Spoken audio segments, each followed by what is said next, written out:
Jayachandran sir, ഒരുപക്ഷെ എനിക്ക് തോന്നുന്നു നേരത്തെ സനോജ് പറഞ്ഞതാണ് പ്രധാനപ്പെട്ട ഒരു കാര്യം. സനോജ് പറഞ്ഞത് മറ്റേ കാസർഗോഡ് കുമ്പളയിലെ ചോദ്യപേപ്പറുമായി ബന്ധപ്പെട്ടാണ്. ഇത് ഇവിടെ തന്നെയാണോ, കേരളത്തിൽ തന്നെയാണോ നടന്നതെന്നൊരു സംശയം സനോജിന് ഉൾപ്പെടെ തോന്നുകയും ചെയ്തു. കാരണം കേരളത്തിൽ ഒരിക്കലും നടക്കാൻ പാടില്ലാത്തതാണ് നടന്നുകൊണ്ടിരിക്കുന്നത്. തുടക്കത്തിൽ തന്നെ ചില സൂചനകൾ കാണിക്കുന്നുണ്ട് വി.ഡി. സതീശൻ.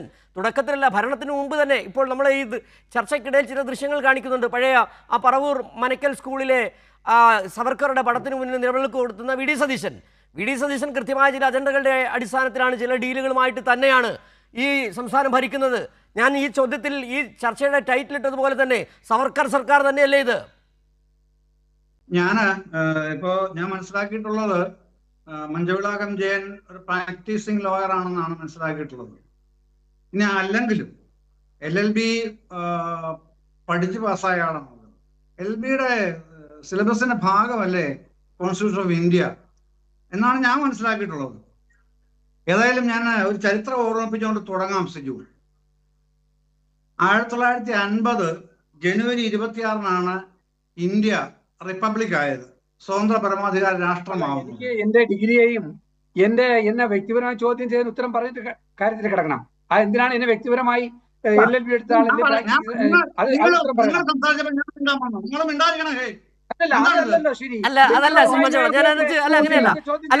താങ്കൾക്ക് മറുപടി ഞാൻ അതിനകത്ത് വ്യക്തത വരുത്താം. സ്വാഭാവികമായും അതുകൊണ്ടല്ല ശ്രീ മഞ്ചവിളാകം, ഞാനും ഇടപെടാം. അതിനകത്ത് എനിക്ക് ബോധ്യപ്പെട്ട കാര്യം, ഞങ്ങൾക്ക് ഇവിടെ സനോജിനടക്കം ബോധ്യപ്പെട്ടത്, താങ്കൾക്ക് ഇത്തരം കാര്യങ്ങൾ നിയമവൈദഗ്ധ്യമുള്ള ആളാണല്ലോ, അതുകൊണ്ട് കൂടുതൽ ഓർമ്മപ്പെടുത്തേണ്ടതില്ല. അങ്ങനെ ഒരു സാന്ദർഭികമായ ചോദ്യം മാത്രമാണ്, അതിനകത്തൊരു കളിയാക്കലാണെന്ന് നമുക്ക് തോന്നിയിട്ടുമില്ല. ശ്രീ മഞ്ചവിളാകം, അല്ലല്ല, എന്റെ ഡിഗ്രിയും പ്രാക്ടീസിംഗ് ആണ്. ഞാൻ എന്നെ ചോദ്യം ചെയ്തിട്ട് ആ വിഷയം എന്താണെന്ന് പറഞ്ഞിട്ട് ചരിത്രത്തിലേക്ക് കടക്കാം. ജയചന്ദ്രൻ സാർ ഇത്രയും പ്രായവും പക്വതയുള്ള ആളാണ്. അല്ല ശ്രീ, താങ്കൾക്ക് പറഞ്ഞു ശ്രീ ജയചന്ദ്രൻ, താങ്കൾക്ക് അങ്ങനെ വ്യക്തമാക്കി കൊടുത്തുകൊണ്ട് വളരെ ചുരുങ്ങിയ വ്യക്തമാക്കി കൊടുത്തതിനെ ചർച്ച തുടരാം. ദയവായി മഞ്ചവിളാകം ജയൻ ഒരു സ്കെയിൽ വെച്ച് അളക്കണ്ട. ഇവിടെ പ്രശ്നം അതൊന്നും അല്ലല്ലോ. ഞാൻ പറഞ്ഞ ഇത്രയല്ലേ ഉള്ളൂ. നിങ്ങൾ പ്രാക്ടീസിംഗ് ലോയറാണെന്നാണ് ഞാൻ മനസ്സിലാക്കിയിട്ടുള്ളത്. ആണെങ്കിലും അല്ലെങ്കിലും പ്രശ്നമില്ല. ഏതായാലും LLBക്ക് കോൺസ്റ്റിറ്റ്യൂഷൻ ഓഫ് ഇന്ത്യ പഠിക്കാനുണ്ടല്ലോ. ഇത്രയല്ലേ ഞാൻ പറഞ്ഞു. വ്യക്തിപരമായി താങ്കൾ എന്താണ് ഇങ്ങനെയൊക്കെ വർത്തമാനം പറയുന്നത്? മനസ്സിലാക്കാൻ കഴിയാത്ത കാര്യമാണ്. ബഹുമാനിക്കുന്ന ഒരു പാനൽ മെമ്പറാണ് അദ്ദേഹം. ചെറിയ വിഷയങ്ങളിലേക്ക് പോകാതെ ശ്രീ മഞ്ചവിളാകം. ശ്രീ ജയചന്ദ്രൻ, താങ്കൾക്ക് തുടരാം. നമ്മൾ വഴിയെ പോയി കയറിയിരിക്കുന്നത് തുടരാം. താങ്കൾ പറഞ്ഞു വന്ന പോയിന്റിലേക്ക് വരും ശ്രീ ജയചന്ദ്രൻ. 1950 ജനുവരി 26 ഇന്ത്യ റിപ്പബ്ലിക് ആവുന്നത്. അതിന്റെ തലേ ദിവസം, അതായത് 1950 ജനുവരി 24 അന്ന് കോൺസ്റ്റിറ്റ്യൂവന്റ് അസംബ്ലി ഒരു തീരുമാനമെടുത്തു. ആ തീരുമാനപ്രകാരം അത് അവതരിപ്പിക്കുന്നത് ഡോക്ടർ രാജേന്ദ്ര പ്രസാദാണ്. അദ്ദേഹം അവതരിപ്പിക്കുന്നത് ഇന്ത്യയുടെ നാഷണൽ ആന്തം, ദേശീയ ഗാനമായി ജനഗണമന ഈ സഭ കോൺസ്റ്റിറ്റ്യൂവന്റ് അസംബ്ലി അംഗീകരിക്കുന്നു. ഒപ്പം വന്ദേ മാതരത്തെ, അതിന്റെ ആദ്യത്തെ 2 സ്റ്റാൻസയെ ദേശീയ ഗീതമായി, നാഷണൽ സോങ് ആയും ഈ കോൺസ്റ്റിറ്റ്യൂവന്റ് അസംബ്ലി അംഗീകരിക്കുന്നു. ബാക്കിയുള്ള 6 സ്റ്റാൻസ തള്ളിക്കളയുന്നു. അത് മതനിരപേക്ഷതയ്ക്ക് ചേർന്നതല്ല. ഇത് വൻ ഭൂരിപക്ഷത്തോടുകൂടി ഇന്ത്യയുടെ കോൺസ്റ്റിറ്റ്യൂവന്റ് അസംബ്ലി അംഗീകരിക്കുന്നത് 1950 ജനുവരി 24 ആ സംഭവം കഴിഞ്ഞാൽ പിറ്റേ ദിവസമാണ് ഇന്ത്യ റിപ്പബ്ലിക് ആവുന്നത്.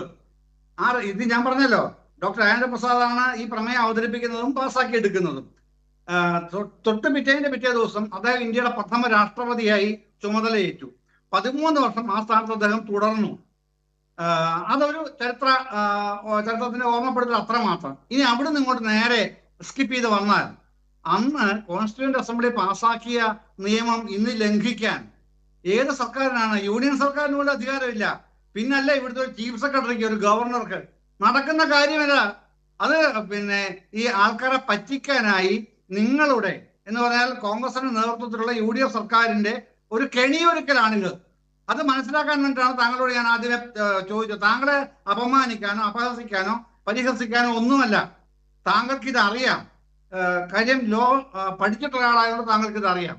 അപ്പോ അത് അറിഞ്ഞിട്ട് താങ്കൾ പറയുന്ന ഇതെല്ലാം ആസൂത്രിതമായ പരിപാടികളാണെന്ന് പറയുമ്പോൾ ഇത് ഓർമ്മിപ്പിക്കാതിരിക്കാൻ കഴിയില്ല. എന്ന് പറഞ്ഞാൽ ഭരണഘടനാ അസംബ്ലി പാസ്സാക്കിയത് ഭരണഘടനയുടെ ഭാഗമാണ്.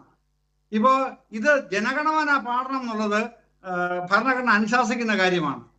അതിന് സമയം വെച്ചിട്ടുണ്ട്, നിശ്ചിത സമയമുണ്ട്. പിന്നെ ഈ മറ്റേ ദേശീയ ഗീതത്തിന് കൃത്യമായി പാടണം എന്ന നിബന്ധനയും വെച്ചിട്ടില്ല. പാടാം, പാടാതിരിക്കാം, അതേ ഉള്ള അവസ്ഥ.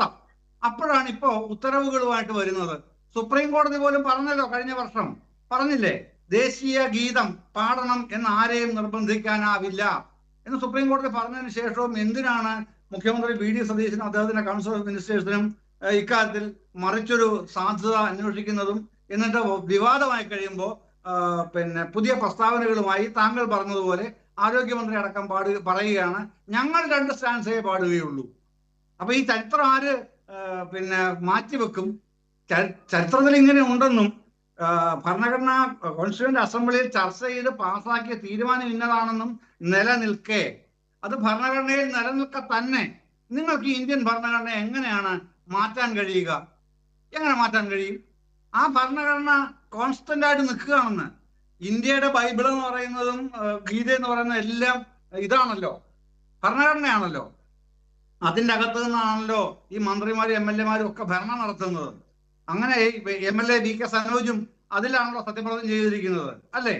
അപ്പൊ അങ്ങനെ നിൽക്കുന്ന സാഹചര്യത്തിൽ എന്ത് പറഞ്ഞിട്ടാണ് നിങ്ങൾ വന്ദേ മാതരം എന്ന ദേശീയ ഗീതത്തെ ഇവിടെ മറ്റൊരു രൂപത്തിൽ പുനരാനയിക്കാൻ നോക്കുന്നത്? അതിന്റെ പിന്നിൽ വ്യക്തമായ രാഷ്ട്രീയ ദാസ്യമുണ്ട് എന്ന് തന്നെ അനായാസം മനസ്സിലാക്കാൻ കഴിയണം കോൺഗ്രസ്സുകാർക്ക്.